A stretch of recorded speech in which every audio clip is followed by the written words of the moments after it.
What happens when a long-buried secret suddenly resurfaces, threatening to shake the very foundation of the British royal family?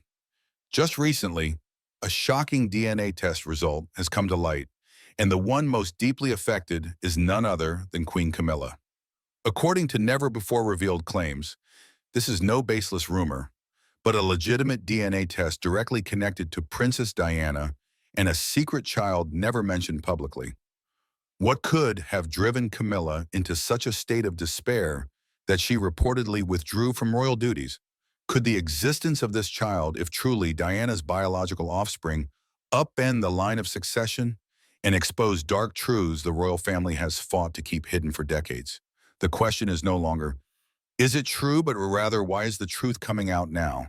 Join us as we uncover the shocking truth behind the DNA result that has rocked the United Kingdom and pushed Camilla to the brink of collapse. It occurred behind closed doors, where all royal earthquakes start. Queen Camilla sat in a private drawing room at Clarence House, surrounded by a small group of senior staff and legal advisors. There was a manila folder in front of her unmarked, discreet, the type of envelope that always contains the kind of truth that no one wants written down. Inside was a DNA report, verified, stamped, irrefutable. What about the name at the center, Diana, the Princess of Wales? Camilla had hardly finished reading the first page. Her fingertips trembled. Her face had lost its color. And then, without warning, she collapsed on the floor. Royal aides raced to catch her. Security cleared the wing. A palace doctor was rushed in. The moment was quickly labeled as the type of internal disorder that the crown was designed to suppress. But the harm was already done. Because what Camilla read that morning was more than simply a scandal. It represented a major shift in the royal bloodline. According to the report, a 38-year-old man, previously unknown to the public and living a tranquil life under a different name, provided a DNA sample as part of a private legal investigation. The lab, which was contracted secretly through royal middlemen, assumed it was a formality, a paternity challenge in a closed case. Just another whisper drowned out by the firm's never-ending damage control machine. However, the outcomes were undeniable. Diana, Princess of Wales, had a 99-point match, a match that should not exist, a match that rewrites everything.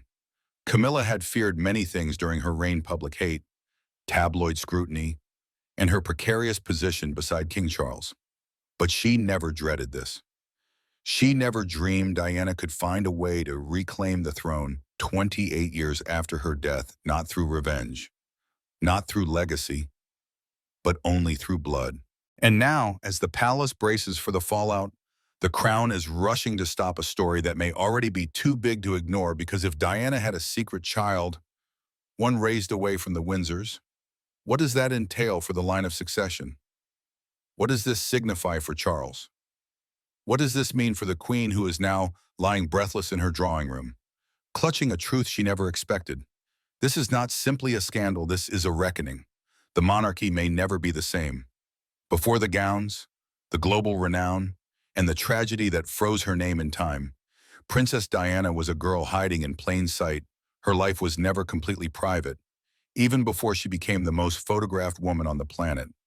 Despite the scrutiny of royal biographers, tabloid journalists, and palace watchers, there are still parts missing, fragments of time she never explained.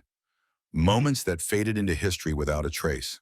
And now, in the aftermath of that shocking DNA discovery, those forgotten months are being re-examined with forensic zeal, because it turns out Diana did in fact disappear from the public spotlight for an unusual period in the early 1980s.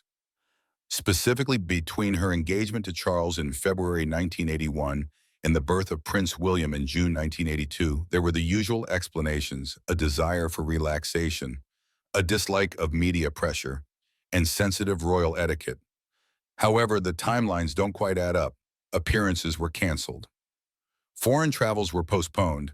Diana's retreat from public visibility was particularly noteworthy, given that she was supposed to openly represent her new royal role. The palace said she was exhausted. Friends said she was distressed.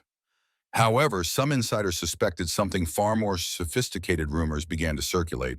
Quiet ones, nothing that would ever make it into print.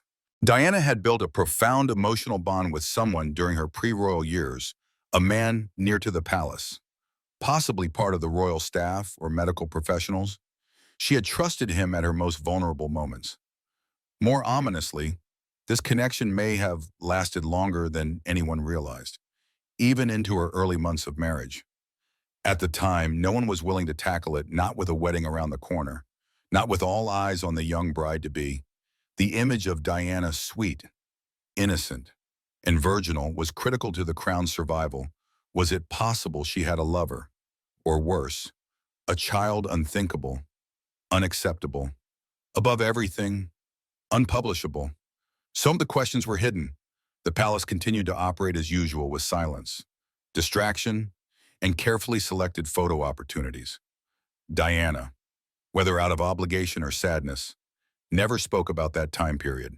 She moved forward, married Charles, produced an heir. She played the part, even as it ate away at her. But the missing months, the holes in the royal timeline, never went away. And now, decades later, they're being reassessed from a whole other perspective, because what appeared to be seclusion is now perceived as a cover-up. What appeared to be royal discretion now feels like purposeful deletion. Could Diana have been pregnant before William and had a child in secret? One idea that has persisted in recent years, quietly among only the most daring investigators, is that Diana may have had a secret pregnancy during her early years in the royal family. Whether from a previous relationship or one repressed by the firm, the child may have been abducted at birth, adopted under a false identity, or even hidden abroad. What's the motivation?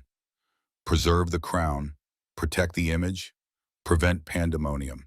And now, with DNA proof emerging from a man claiming to be her biological son, those previously disregarded rumors seem disturbingly possible. A man of the approximate age, who grew up with loose ties to wealthy British circles but no known parentage, who recently sent a DNA sample to a private testing laboratory for personal reasons, sparking a royal outcry when the results revealed a direct maternal link to Diana Spencer. It is no longer simply speculation. It is science. The lost months in Diana's story are no longer a mystery. They could be the key to a royal secret that Buckingham Palace believed would die with her. For decades, Princess Diana's tale has been told in full: her marriage, motherhood, heartache, and legacy. The world has followed her every move, memorized her words, and lamented her death. But behind the images and fairy tale plot, one chapter is notably absent: a child who has never been introduced, never seen. Nothing was ever spoken about it until now. The thought that Diana had a third child, born in secret and raised away from the public and the palace, sounded like pure conspiracy tabloid fodder, a delusion created by those who refused to let her go. However, as whispers turn into patterns and documents emerge, that dream begins to resemble a dangerously buried truth. Royal insiders now point to a few critical moments in which Diana appeared troubled by something left unsaid. In private letters to friends, she hinted at a loss I never named.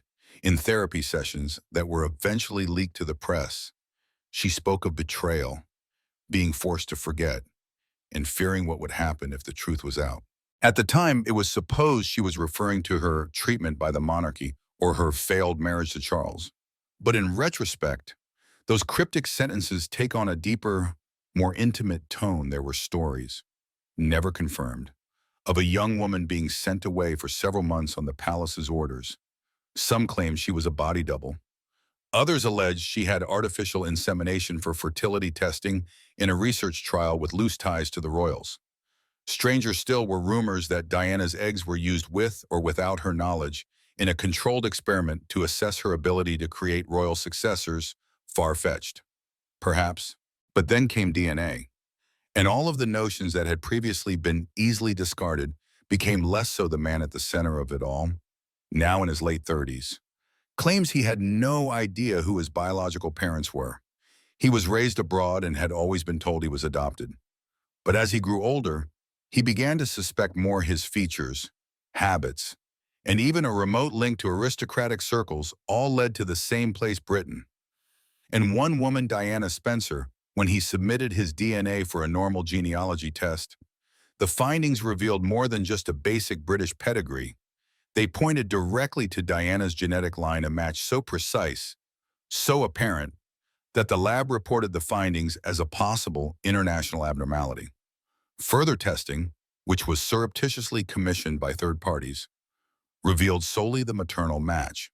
However, there was no record of the man's birth in any royal archives, no announcement, no hospital logs, no official documentation tying him to Diana at all, because this is the child who has never appeared, no christening, no titles, no public role. The thought of Diana having a secret child is unsettling. The palace was aware of this truth and actively worked to conceal it because this was more than simply a personal secret. This was a mystery that may unravel the royal bloodline. The report was supposed to remain confidential, a calm formality every year. Private investigators, aristocratic solicitors, and royal fixers do countless covert background checks. But this one was different because this time the DNA sample not only hinted at a scandal but confirmed it. In early 2025, a well-dressed man in his late 30s, known only to the testing facility as Subject 7A, sent his DNA to a prestigious private ancestry and kinship firm in Geneva. He claimed no pressing issue, only curiosity, adopted at birth. He had no clue of his biological parents. He was looking for medical history, which could provide clues to his identity. He wasn't expecting fireworks nonetheless. The fireworks arrived. When the results arrived, they were not ambiguous. They indicated a 99.9 maternal match to Diana Frances Spencer, the late Princess of Wales. Initially, the lab personnel assumed there had been an error, a mix-up, fraud, but subsequent study, retesting, and cross-referencing with Diana's retained public genomic information, used for forensic purposes following her tragic 1997 accident, all yielded the same result. This man shared her DNA fully. Irrefutably, the news was so stunning that the laboratory's director surreptitiously notified a contact with MI5 ties, a back channel that is commonly employed in cases involving sensitive national identities. That's when the royal household became involved within days. Representatives from the royal legal team had obtained the report. Confidentiality agreements were struck. Staff were subjected to rigorous non-disclosure clauses. Subject 07A was covertly monitored, watched, but someone slipped. And that is how the file came into the hands of Queen Camilla. She received it early in the morning, expecting another round of usual briefings. Instead, she opened a plain envelope containing only 3 pages, clean, clinical, and terrible. There was the subject's name, his age, his general upbringing, and at the center of it all was Diana Frances Spencer. With a 0.9% maternal DNA match, Camilla's aides claimed her hands shook. Her voice faltered. She muttered, "No, this is not possible." Then, as the room became blurry around her, she slumped. She regained consciousness a few minutes later. But everything had changed because this was not a rumor. This was neither idle chatter nor a supermarket tabloid headline. This was proof evidence that Diana may have had a secret child. Proof that the monarchs may have conspired knowingly or unknowingly to conceal it. Proof that a quiet individual, unknown to the world, could be Prince William and Harry's unrecognized sibling for Camilla. The consequences were disastrous if the world found out. All she'd worked for, her precarious standing, her decades-long search for legitimacy, and her strained acceptance by the British public could evaporate quickly. Because Diana had returned not as a ghost, but as blood, and Buckingham Palace was about to confront an unprecedented reckoning. For years, Queen Camilla believed that the ghost had been buried. She had endured the jeers, the side-eyes, decades of being labeled as the other woman in a love triangle that spanned the front pages of every newspaper on earth. She had patiently waited as Diana enthralled the globe even after her death. She had smiled through public silence, survived cold welcomes, and after all of the suffering and public scorn, she had been anointed queen consort alongside Charles. However, one document, one day result, threatened to take it all away. She broke, said one royal aide, requesting anonymity. It wasn't all tears. Panic ensued. It was rage. It was fear. Camilla passed out in Clarence's house after reading the DNA findings when she awoke. She allegedly questioned the room. Does anyone else know her voice was soft, strained, and afraid? She was not concerned about science. The science was undeniable. She was concerned about the world's reaction. Camilla understood better than anyone that Diana was more than just a former princess or a tragic character. Diana was mythical, eternal, a symbol of innocence, suffering, and grace. And if it was discovered that Diana had a secret child, an actual, breathing manifestation of her legacy, the public sympathy would flood back to her like a tsunami. It didn't matter that Camilla was suddenly queen. It wouldn't matter if she'd waited decades for the crown. Diana's child, Diana's blood, would destroy her. Camilla was concerned about far more than just negative headlines. She dreaded the complete breakdown of royal stability, public outrage, demands that this son be recognized as the real heir, pressure on King Charles to meet with the individual. There have been whispered questions about the monarch's legitimacy, particularly in light of recent controversies and familial splits. She understood the people would not simply embrace this man. They'd anoint him. Already, analogies were being made behind the palace walls. He looks like her, one employee commented. It's unnerving. The same cheekbones, same smile, even the way he tilted his head while speaking.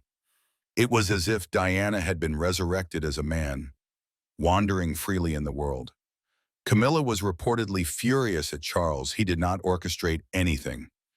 He simply said nothing, according to insiders. Charles became frigid after hearing the news.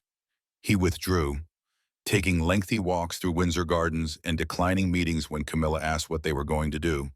He allegedly said, "We'll do what we always do, nothing." Camilla considered that a betrayal because in this circumstance, silence would not save them. Silence would only allow the ghost to speak louder. Camilla felt the floor beneath her feet shift for the first time since she had worn the crown. All of her attempts to reinvent herself, all of her hard-won acceptance from a skeptical public, all of her years spent restoring trust were jeopardized under the shadow of a lady who had died nearly 3 decades previously. Except now, Diana wasn't a shadow, she was a sun. And for Queen Camilla, that was more horrifying than any headline could ever be. As soon as the DNA findings were confirmed, Buckingham Palace transformed into a fortress of silence, not stone. Meetings were held in shadowed corridors. Telephones were confiscated. Doors that were ordinarily left open were closed, guarded, and monitored. The palace has previously faced scandal affairs, abdications, and even a royal interview that destroyed a family, but this time was different. This wasn't a rumor. This was proof. And the repercussions were more than just personal, they were constitutional. If Diana had a surviving child, and that child was biologically hers, confirmed beyond doubt, the royal dynasty itself might be put into question. The press had no way of knowing, people couldn't find out. Not yet. Not while the crown was scrambling to defend itself. The first priority was containment immediately following Camilla's fall. A group of trusted aides launched what insiders refer to as the Windsor Protocol, a rarely utilized crisis response plan and designed to ruthlessly shut down leaks. The DNA report was seized. Any digital traces were removed. The private Swiss lab that conducted the test was paid a 7-figure fee and served with a perpetual gag order, courtesy of the royal legal team. The second priority was surveillance. British intelligence discreetly monitored the individual, now known as Subject Alpha. Not to damage him, not even to intimidate him, just to follow him, his online activities, his communications, his travel plans, everything. A source familiar with the operation confirmed. He is not a threat, he is a variable, and variables are dangerous. The third priority was silence. The Royal Communications Office went into emergency lockdown. Journalists who had even a whiff of the story were approached personally. Some were warned. Others received incentives, a surge in NDAs, sealed court records, and sudden technical issues in newsrooms sparked concerns among a few senior editors. But no one dared to go too far. The idea was straightforward. Buy time. Time to decide what to do if the story leaks. Time to examine the man's motives. Time to plan the king's next move, or lack thereof, however. Not everyone inside the palace was in accord. According to reports, Prince William was quietly outraged that he had not been notified earlier. Kate, ever the diplomat, allegedly advised calm while questioning why she and her husband were kept in the dark. Some senior royals believed that the longer the truth remained hidden, the more dramatic the impact would be when it was eventually revealed. Even Princess Anne, who is known for her unflinching commitment to the firm, supposedly said, "We've survived worse, but we've never survived Diana returning." Camilla remained motionless in the midst of it all. Her normal control, her ability to handle stress with grace and grit, was broken. She had become a spectator to the unraveling of the very institution she had battled so hard to be welcomed by. Because the problem was more than simply one secret child. The problem was that Diana's son had something that the palace had not anticipated: truth. And the world adores truth, especially when it bears Diana's face. The panic machine was operating at full capacity, but even the firm knew they couldn't outrun the blood for weeks. He remained a shadow, a name buried in a sealed file, a man pursued, silenced, and contained, but quiet, like secrets, cannot remain forever, especially when the truth is written in blood. On a frigid spring morning, a video surfaced online. It was simple: no logo, no branding. Just a man in his mid-30s seated in a modest room. Behind him stood a bookcase, a framed photograph of the English countryside. He didn't resemble royalty. He appeared to have lived a tranquil life until the truth arrived and refused to leave. "I wasn't born to start a war," he explained. "I was born with no name, without a tale. But I believe I have found it today." There was no drama, no claim to authority, no demand for money. Just one line sent shivers across the globe. "My mother's name was Diana. I believe she wanted me to know." The video spread like wildfire. It was uploaded to a private website and then circulated by anonymous accounts on social media within hours. Millions of people had downloaded, mirrored, translated, and viewed it. Palace attorneys attempted to pull it down. Tech businesses objected, but it was already too late. The likeness was disturbing. He had Diana's jawline. Her eyes were gentle and downcast, her cadence soft, careful, and genuinely human. He spoke with humility, not hunger. He didn't want a crown. He didn't call himself a royal, in fact. He denied all titles. "I do not want to be a royal. I do not want land or ceremony. I just want everyone to know she exists in me, that her love, in whatever form it took, was genuine, and that I was never a secret, just someone they preferred to forget." There was no mention of King Charles, no accusation, no demand. However, the message was clear: he was Diana's son. And suddenly the entire world knew. The public's reaction was instantaneous. Hashtags exploded. Comment sections were packed with emotion. Thousands said they had always suspected there was more to Diana's story. Others demanded that DNA evidence be released. A rising number of people began demanding that Prince William and Prince Harry acknowledge their brother, if not officially, then privately. And through it all, the man stayed composed. He concluded his statement with a line that appeared to address not the monarchy, but the mother he never knew. "I do not need a throne. I only needed the truth. I hope wherever she is proud I found it." The video faded to darkness for the first time in decades. The Globe did more than just mourn Diana's death. They met the side of her that she had never shared. The chandeliers inside Buckingham Palace continue to shine. The guards are still marching. The crown is still sitting on velvet and gold. However, behind those polished traditions, the foundation has broken. Because no matter how expertly the monarchy has handled scandal, it was never prepared for this. A challenge not from politics or the press, but from inside the bloodline itself. Diana's secret son has not claimed a title. He has not requested a seat in the royal succession. However, he has done something much more destructive to the monarchy. He told the truth. And today, that fact looms over the firm like a storm cloud, silent, heavy, and impossible to ignore. Queen Camilla remains out of the public eye officially. She is believed to be resting. Unofficially, Insiders say she has crushed her position alongside Charles, more precarious than ever.